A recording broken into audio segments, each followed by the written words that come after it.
Hey everybody, glad to see you back. We are ready to do a little bit of work in geometry in Module 7, talking a little bit about circles this time. A little bit about circles. And so what I've got, a little bit of factoid information up here for you about circles. You see a couple of circles on the board. First thing, a little bit of definition. Guys, if we have a circle and we start in the very center of the circle and then we measure the length out to one edge of the circle, and it could be out this way, it could be down this way, it could be, any direction, but from the center of the circle to the edge is called the radius. Essentially, it's halfway across the circle. Halfway across the circle, that's the radius. All right? Now, if you extend that out all the way across the circle, in other words, if you double this radius, you'll have what's called the diameter. And so you actually come up with a couple of formulas for that. The radius equals half the diameter. And then on the, that's exactly right. Radius is half the diameter. Also, the other piece, the diameter is going to equal 2 times the radius. 2 times the radius. So there's a couple of formulas that come out of that. You can capture those if you like, but the big thing is just realize, hey, halfway across the circle, we're talking radius. All the way across the circle, we're talking diameter.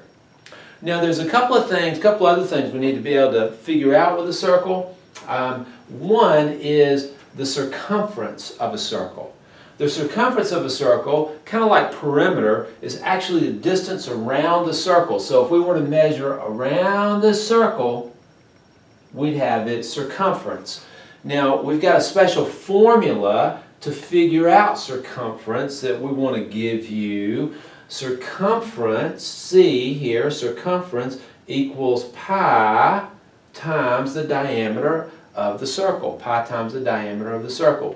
Pi is a special number. We round it off to 3.14. So when you're using pi in a formula, all right, not blueberry, not cherry pie, no apple pie. No, when you're using pi mathematically in a formula, we're using 3.14. Okay, so if we ever want the circumference, the distance around a circle, we can do 3.14 times the diameter of the circle. Of course, we want to be able to find the area of a circle as well. So to find the area of a circle, we'll do pi, that is the 3.14, times the radius, or pi times the radius squared. So I want you to just pause the video if you need to capture those formulas. We're going to actually pull all that together and do some work with the circle I've got listed here. Okay? So pause if you need and go. All right, I'm going to be erasing now. And let's work with the circle that I've listed up here. Some basic information about this circle. First, the circle we've got. What's the radius? I hope you realize that it's the distance halfway across, and so the radius is actually what's listed. The radius is 6.4 inches. Okay, so the radius of that circle is what you see here. The diameter of the circle,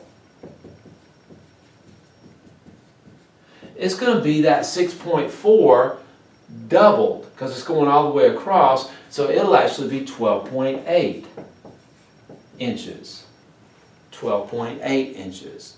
And then if we were to find the circumference of that circle, circumference would equal pi, that's 3.14, 3.14 pi times the diameter, 12.8. I think I might use my calculator on that one. Let's see here. 3.14 times 12.8, 40.192. I'll put it right up under here. So the circumference is 40.192 inches. That's my unit. We always want to grab those units as well, okay? And then the next thing we want to do with this circle is we want to be able to capture its area. Area equals pi, 3.14, times the radius. The radius here, we already said, was 6.4, times the radius, or pi times the radius squared.